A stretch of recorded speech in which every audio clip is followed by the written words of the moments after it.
मैं नरेंद्र दामोदर दास मोदी ईश्वर की शपथ लेता हूं कि मैं विधि द्वारा स्थापित भारत के संविधान के प्रति सच्ची श्रद्धा और निष्ठा रखूंगा। তারা তৃতীয় দফায় ভারতের প্রধানমন্ত্রীর শপথ নিলেন মোদি। অনুষ্ঠানে উপস্থিত ছিলেন প্রধানমন্ত্রী শেখ হাসিনা সহ বিশ্ব নেতারা। পুলিশ সদস্যের গুলিতে পুলিশ হত্যায় তুল কালাম, অভিযুক্ত কনস্টেবল 7 দিনের রিমান্ডে, তর্কাতর্কির কারণ এখনো অজানা। প্রস্তাবিত বাজেটকে মুনাফার বাজেট বলছে বিএনপি, লুটপাট করে কেউ পার পাবে না, বেনজির ইস্যুতে বললেন ওবায়দুল কাদের। এমপি আনার হত্যার ঘটনায় কসাই সিয়ামকে নিয়ে কলকাতা সিআইডি পুলিশের অভিযান, বাজখোলা লেক থেকে হাড়গোড় উদ্ধার। এবং হোমিও বোর্ড ঘিরেই ডাক্তার দিলীপের সম্পদের পাহাড়, নিয়োগ ও বদলি বাণিজ্য যেখানে নিয়ম, ব্যবস্থা নেওয়ার তাগিদ টিআইবির। দর্শক, সংবাদ রাতে শুনছিলেন একেএসটিএমটি বার সংবাদ শিরোনামগুলো। সঙ্গে রয়েছে আমি তানজিয়া যুদ্ধি। জানাবো বিস্তারিত। টানা তৃতীয় মেয়াদে প্রধানমন্ত্রী হিসেবে শপথ নিলেন নরেন্দ্র মোদি। রোববার সন্ধ্যার দিকে নয়াদিল্লির রাইসিনা হিলে রাষ্ট্রপতি ভবনে নরেন্দ্র মোদিকে শপথ পড়ান ভারতীয় রাষ্ট্রপ্রধান দ্রৌপদী মুর্মু। অনুষ্ঠানে উপস্থিত ছিলেন বাংলাদেশের প্রধানমন্ত্রী শেখ হাসিনা, আরও প্রায় 8,000 অতিথি। বিস্তারিত লুৎফর কবিরের রিপোর্ট থাকছে। শপথ গ্রহণের অনুষ্ঠানে যোগ দিতে রোববার সন্ধ্যা 7টার দিকে কালো গাড়ি চেপে রাষ্ট্রপতির ভবনে ঢুকেন নরেন্দ্র মোদি। সেখানে প্রবেশের সঙ্গে সঙ্গেই তার দিকে চোখ যায় প্রায় 8,000 অতিথির। কিছুক্ষণ পরই ওঠেন মঞ্চে, নেমে আসেন রাষ্ট্রপতি দ্রৌপদী মুর্মু। স্থানীয় সময় সন্ধ্যা 7:23 দিকে প্রধানমন্ত্রী হিসেবে মোদিকে টানা তৃতীয় মেয়াদে শপথ বাক্য পাঠ করান রাষ্ট্রপতি। করতালিতে প্রধানমন্ত্রীকে শুভেচ্ছা জানান বাংলাদেশের প্রধানমন্ত্রী শেখ হাসিনা সহ আরো অনেকে। मैं नरेंद्र दामोदर दास मोदी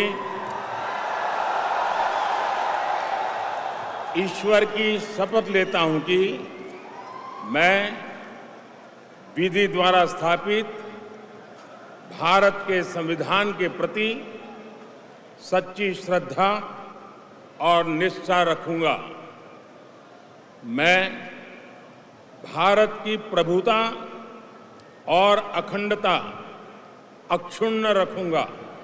এর মধ্য দিয়ে সাবেক প্রধানমন্ত্রী জওহরলাল নেহরুর পর দ্বিতীয় ব্যক্তি হিসেবে টানা তৃতীয়বার ভারতের প্রধানমন্ত্রী হওয়ার নজির গড়লেন নরেন্দ্র মোদি। মোদির পর শপথ নেন তার দল বিজেপি নেতৃত্বাধীন এনডিএ জোটের শরিকরা। ভারতীয় গণমাধ্যমগুলো বলছে প্রধানমন্ত্রী নরেন্দ্র মোদির সঙ্গে তৃতীয় মেয়াদের নতুন মন্ত্রিসভার 72 জন সদস্য শপথ নিয়েছেন।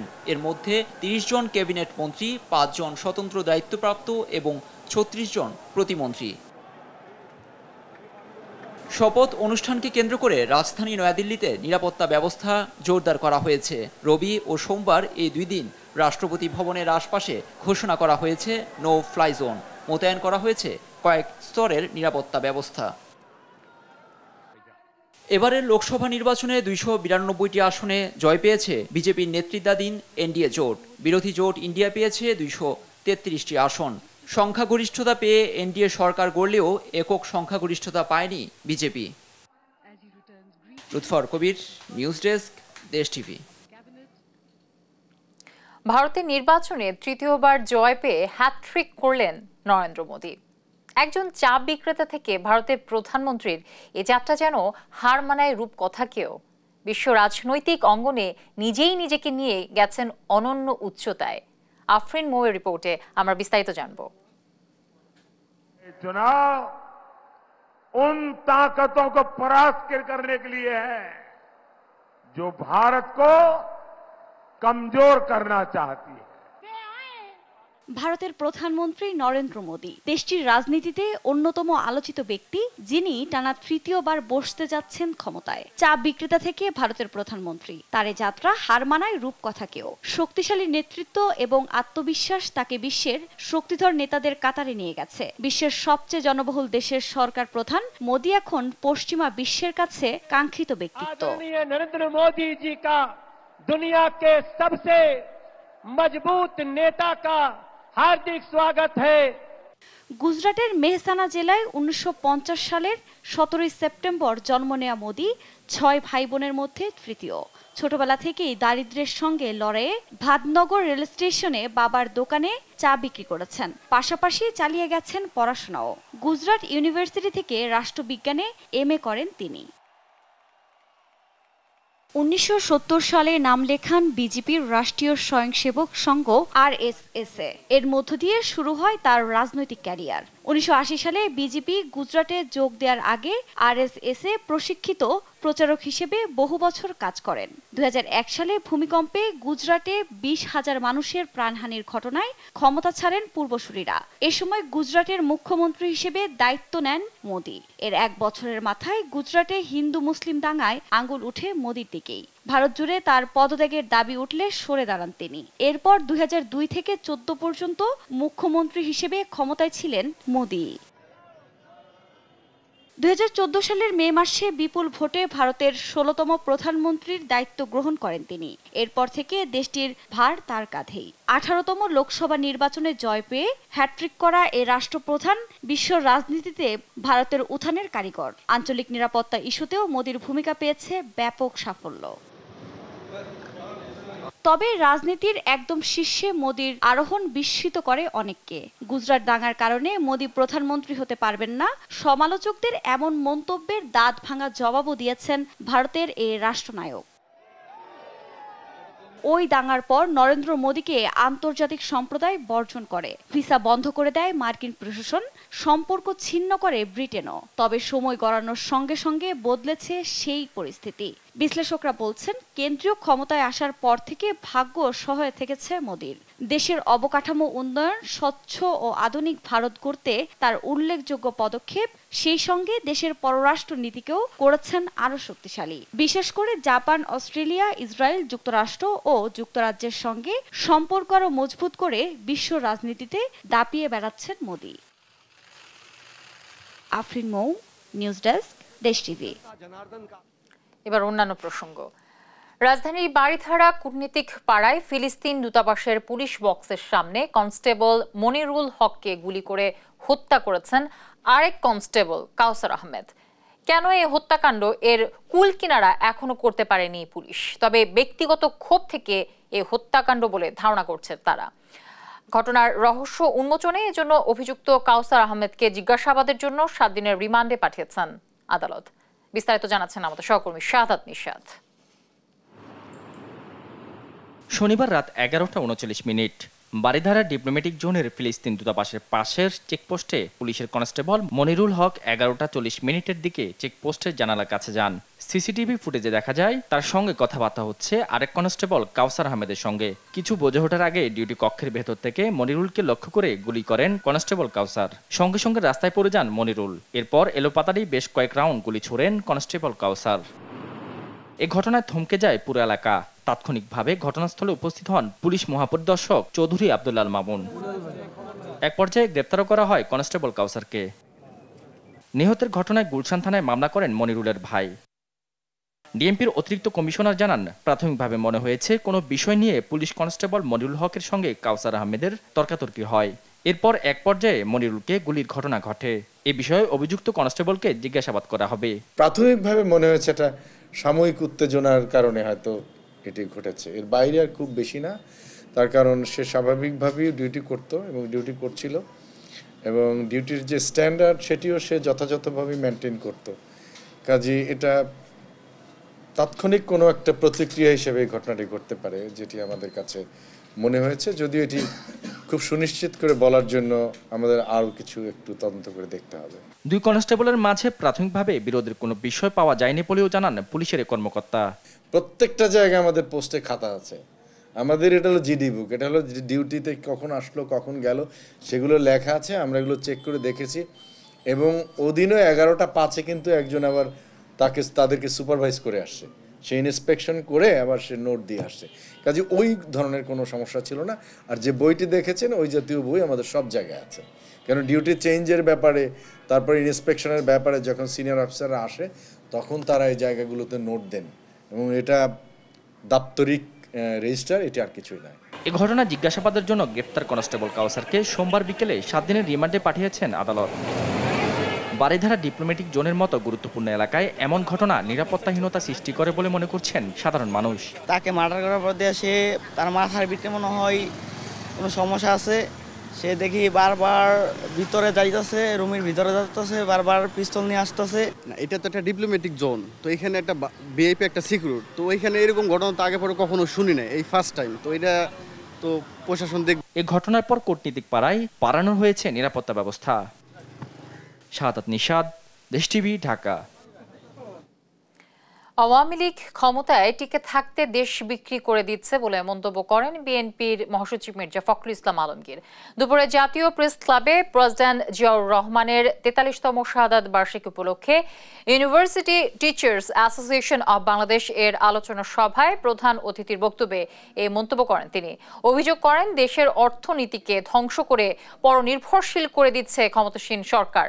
বাজেটে জনগণের সমস্যা কমার কোনো ব্যবস্থা না করে বাড়ানোর ব্যবস্থা করেছে সরকার বলেও জানান মির্জা ফখরুল ইসলাম আলমগীর। নিজের স্বার্থে, ক্ষমতায় থাকার স্বার্থে কিভাবে দেশকে বিক্রি করে দিচ্ছে, তাদের কথাবার্তাই তো সমস্ত এসছে। আমি ওগুলো রিপিট করতে চাই। তারা আজকে দেশকে বিক্রি করছে, তারা আজকে অর্থনীতিকে ধ্বংস করে দিয়েছে। কার স্বার্থে? অর্থনীতিকে ধ্বংস করেছে সম্পূর্ণভাবে বিদেশিদের স্বার্থে। পরনির্ভরশীল একটা জাতিতে পরিণত করেছে। পুলিশের সাবেক মহাপরিদর্শক বেনজির আহমেদ ও সাবেক সেনাপ্রধান আজিজ আহমেদ দুর্নীতি করে ছাড় পাবে না বলে জানিয়েছেন আওয়ামী লীগ সাধারণ সম্পাদক ওবায়দুল কাদের। সরকারি দলের কেন্দ্রীয় কার্যালয়ে বিভিন্ন স্তরের নেতাদের সঙ্গে যৌথ সভায় একথা বলেন তিনি। বলেন, বেনজির ও আজিজ আওয়ামী লীগের কেউ নয়। এখানে বেনজিররা, তারপরে আজিজাম সেনা প্রধান ছিলেন, আজিজ সাহেবেরা, তারা দুর্নীতি করে কেউ ছাড় পাবেন না। শেখ হাসিনার তারা আওয়ামী লীগের লোক নয়। একজন পুলিশ অফিসার আর একজন সেনা অফিসার, তারা দুর্নীতি করছে। কথা হচ্ছে দুর্নীতি করে তারা পার পেয়েছে। সংবাদ সন্ধ্যায় আরো থাকছে। চতুর্থ ধাপে স্থগিত 19 উপজেলা পরিষদ নির্বাচনের ভোট গ্রহণ শেষ, চলছে গণনা।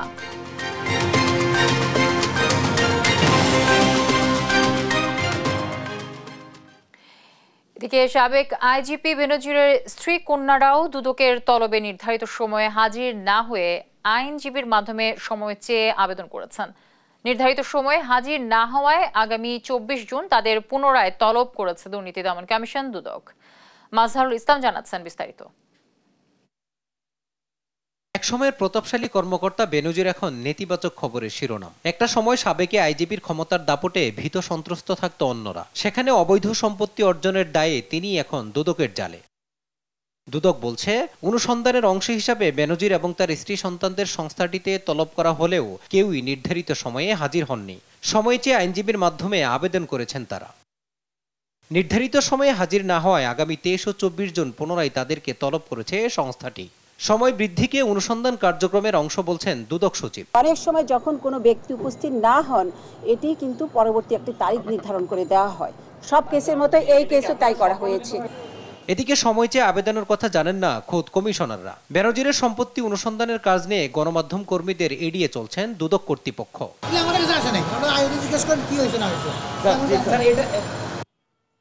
সাবেক আইজিপির অবৈধ সম্পত্তির অনুসন্ধান শেষ করে যথাসময়ে তার বিচার হবে, এমনটাই প্রত্যাশা সাধারণ মানুষের।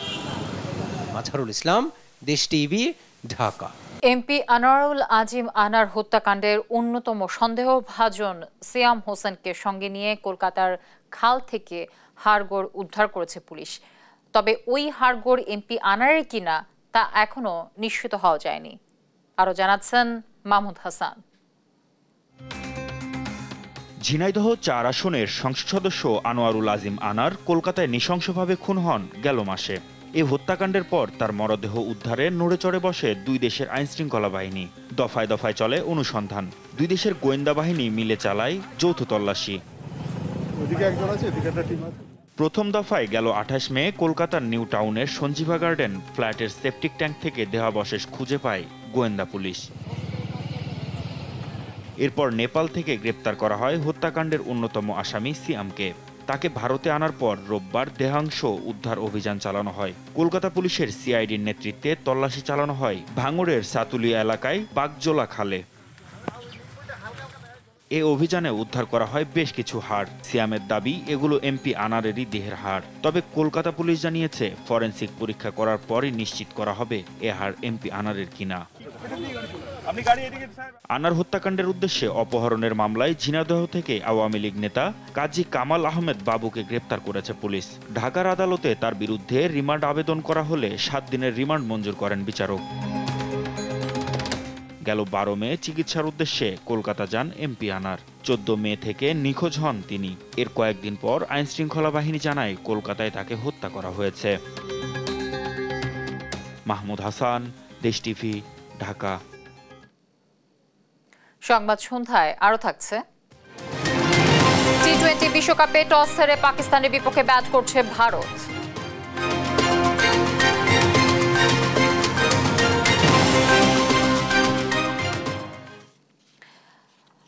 ছিলেন হাসপাতালের ৪র্থ শ্রেণীর কর্মচারী, বনে গেলেন হোমিও বোর্ডের চেয়ারম্যান। ৫ দফা মেয়াদে ১৬ বছরেও ছাড়েননি চেয়ারম্যান পদ। দুর্নীতির প্রমাণ পেয়ে মন্ত্রণালয়ে চিঠি দিয়েও নাড়ানো যায়নি ডক্টর দিলীপ কুমারের চেয়ারম্যান পদ। হোমিও বোর্ডে কায়েম করেছেন পরিবারতন্ত্র। আইনকে বৃদ্ধাঙ্গুলি দেখিয়ে নিজের ইচ্ছাকেই নিয়মে পরিণত করেছেন ডক্টর দিলীপ। চেয়ারম্যান পদের বদৌলতে বনে যান প্রায় ১,০০০ কোটি টাকার মালিক, গড়েন স্বর্ণ ও হীরার ব্যবসা। দর্শক, অনুসন্ধান প্রতিবেদনের আজ দেখুন দ্বিতীয় পর্ব, আর বাকিটা জানাচ্ছেন আমাদের সহকর্মী ফখরুল ইসলাম। ডাক্তার দিলীপ কুমার রায় নামে বেনামে সম্পদ বিত্ত বৈভবে এখন প্রায় ১,০০০ কোটি টাকার মালিক। স্বর্ণ হীরে ব্যবসায় প্রতিষ্ঠিত ব্যবসায়ী। বাড়ি, কারখানা, ইটভাটা, মেডিকেল কলেজ, কোথায় নেই ব্যবসা। ব্যবসা প্রসারিত বহুমুখী খাতে। ফরিদপুর বোয়ালমারীর ধোপা পরিবারের সন্তান দিলীপ কুমার রায়ের উত্থানটা ৮০-র দশকে হোমিওপ্যাথি মেডিকেল কলেজের ৪র্থ শ্রেণীর কর্মচারী হিসেবে। করেন রাজনীতিও। ডিপ্লোমা করেই হয়ে যান ডাক্তার দিলীপ কুমার। আউটডোর চিকিৎসক ওপিডি থেকে ২০০৮ সালের পর আবাসিক চিকিৎসকের দরকার নেই, তাতেও জোরপূর্বক ভাগিয়ে নেন আরএমও পদ।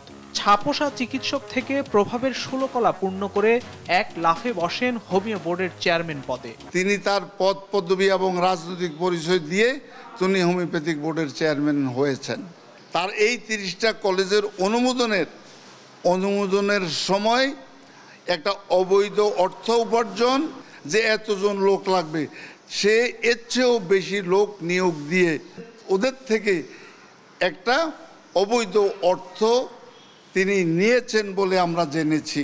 ৩ বছর মেয়াদী বোর্ড হলেও ডাক্তার দিলীপের চেয়ারম্যান পদের মেয়াদ আজও সদরূপে বহাল। প্রথমেই নিজ নামে ফরিদপুর বোয়ালমারীতে প্রতিষ্ঠা করেন ডাক্তার দিলীপ রায় মেডিকেল কলেজ হাসপাতাল। এখানে নিয়ম নীতির তোয়াক্কা না করেই সরকারি অনুদান ৪ দফায় নেন ১ কোটি টাকারও বেশি। অভিযোগ আছে দেশের বিভিন্ন মেডিকেল কলেজে মোটা অঙ্কের বিনিময়ে সরকারি অনুদান বরাদ্দ দিতেন চেয়ারম্যান দিলীপ কুমার। দিলীপ কুমার হোমিও বোর্ডের চেয়ারম্যান হয়ে বোর্ডের অধীনস্থ এই হোমিওপ্যাথি মেডিকেল কলেজ হাসপাতালের সরকারি বেতনভোগী আবাসিক চিকিৎসকের চাকরি করেন। তবে এখানেও রয়েছে বিস্তর অনিয়ম। একদিনের জন্য হাসপাতালটিতে যাননি, করেননি হাজিরা খাতায় স্বাক্ষর। তবে বছরের পর বছর মাসিক ৫৫,০০০ টাকা নিয়েছেন। শুধু তাই নয়, প্রভাব দেখিয়ে টানা ২ বছরের জন্য বেতনভুক্ত ছুটিও নেন। সরকারি চাকরির বয়সসীমা সর্বোচ্চ ৩৫ বছর।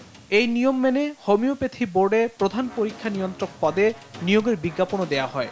কিন্তু ৪৬ বছর বয়সী ডাক্তার শহীদুল ইসলামকে নিয়ম ভঙ্গ করে চাকরি দেন ডাক্তার দিলীপ। পরে মন্ত্রণালয় নিয়োগে অনুমতি না দেয়া সত্ত্বেও পরীক্ষা নিয়ন্ত্রককে বহাল তবিয়তে রেখে দেন। এছাড়া সহকারী কন্ট্রোলার পদে তারিকুজ্জামান সোহেল নামের একজনকে চাকরি দেওয়ার কথা বলে তাকে ৭ বছর ধরে বোর্ড থেকে ৩০,০০০ টাকা বেতন দেওয়া হয়। কিন্তু মন্ত্রণালয় বেঁকে বসায় সহকারী কন্ট্রোলার পদ তৈরি করতে না পেরে তারিকুজ্জামানকে বিদায় দিতে হয়। অভিযোগ আছে হোমিওপ্যাথি বোর্ড চেয়ারম্যান দিলীপ তার সময় সারা দেশে ২৭টিরও বেশি হোমিওপ্যাথি মেডিকেল কলেজের অনুমোদন দেন। এইসব কলেজে প্রয়োজনের অতিরিক্ত ২০ থেকে ৪০ জন শিক্ষক কর্মচারীও নিয়োগ দেন। অভিযোগ আছে কলেজের অনুমোদন দিতে ২০ লাখ ও শিক্ষক কর্মচারী নিয়োগে 2 থেকে 7 লাখ টাকা লেনদেন করেছেন ডাক্তার দিলীপ। এইসব অভিযোগ তদন্তে প্রমাণিত হলে মন্ত্রণালয় চিঠি দিয়ে ডাক্তার দিলীপ কুমার রায়কে নিয়োগ বদলি থেকে বিরত থাকার নির্দেশ দেন। শুধু তাই নয়, হোমিওপ্যাথি বোর্ডে মেম্বার নিয়োগেও অর্থ হাতিয়েছেন বলে অভিযোগ রয়েছে। আশিস নিয়োগী শিক্ষক হলেও চিকিৎসক কোটা তাকে বোর্ডের মেম্বার করেন ডাক্তার দিলীপ। বোর্ডকে তার অধীনস্থ রাখার পাশাপাশি অর্থ হাতিয়ে নিতেও সিদ্ধহস্ত দিলীপ কুমার। ওনার কলেজ দেওয়া বা ওনার নিয়োগ দেওয়া, বোর্ডের স্টাফ নিয়োগ, সমস্ত কিছুতেই ওনার অনিয়ম পাহাড় সমান। যেমন অনেকেই বলে এখানে কোটি কোটি টাকার বাণিজ্য হয়েছে। এই বাণিজ্য ছাড়া এগুলি কেন করবে? এবং উনি আসার পর থেকে আজ পর্যন্ত হোমিওপ্যাথিক একটা ধ্বংসের দ্বার প্রান্তে, খাদের কিনারায় দাঁড়ায় আছে। প্রত্যেকটা নিয়োগের থেকেই কেন দিয়েছে এটা আমরা হয়তো অবুঝার ইয়ে নেই, কারণ বড় অঙ্কের অর্থ লেনদেনের মাধ্যমে হয় এবং পাওয়ার অপব্যবহার করে আজকে সে বারবারই বোর্ডের চেয়ারম্যান এবং সামনে যে কাউন্সিলর আবারও সে পায়তারা চলছে যে আবারও সে পূর্ণাঙ্গ টিম নিয়ে চলে আসার জন্য আমাদের হোমিওপ্যাথিকে ধ্বংসের ধার প্রান্তে নিয়ে চলে। হোমিওপ্যাথি বোর্ড নিজের পারিবারিক বোর্ডেও পরিণত করেছেন ডাক্তার দিলীপ কুমার। বোর্ডের সহকারী রেজিস্ট্রার পদে নিয়োগ দিয়েছেন নিজের ভাতিজা অমিত রায়কে। আরেক ভাতিজা ডাক্তার প্রদীপ রায়কে আইনানুগ অভিজ্ঞতা না থাকা সত্ত্বেও ভারপ্রাপ্ত উপাধ্যক্ষ বানিয়েছেন নিজের হোমিও মেডিকেল কলেজে। 2023 সালে হোমিও বোর্ড ভেঙে বাংলাদেশ হোমিওপ্যাথি চিকিৎসা ও শিক্ষা কাউন্সিল গঠন হলে দিলীপ কুমার এখানেও নির্বাহী চেয়ারম্যান। দিলীপ কুমারের এত সব অনিয়ম আর দাপটের আলাদিনের চেরাগ নাকি তার রাজনৈতিক অবস্থান। এসব অভিযোগের বিষয়ে জানতে চাই ডাক্তার দিলীপ কুমারের কাছে। আমার দুর্নীতি কোথায়? হোমিওপ্যাথি বোর্ডের বাজেট হলো 4 কোটি টাকা। তো যদি টাকা নিয়ে নিয়োগ দেয়, মাগনা দেয়, মেধায় দেয়, এটা তো ডিসি দেবে। আমি নিয়োগ করতাম না। আমাকে যেটা বলছে যে অনেক আইন ছিল না, শিক্ষকদের বেতন কেন দিলাম আমি? সেই কলেজে আমার ভাতিজা, তার যদি শিক্ষাগত যোগ্যতা ঠিক থাকে, তার লেখাপড়া ঠিক, 10 বছর হয়নি শিক্ষকতার অভিজ্ঞতা লাগে না তো, সেটা প্রবাসক। ট্রান্সপারেন্সি ইন্টারন্যাশনাল বাংলাদেশ টিএবির নির্বাহী পরিচালক ইফতেখারুজ্জামান জানান, দুর্নীতির আশ্রয়ে এমন অর্থবিত্তের বিষয়টি সংশ্লিষ্ট কর্তৃপক্ষকে খতিয়ে দেখা উচিত।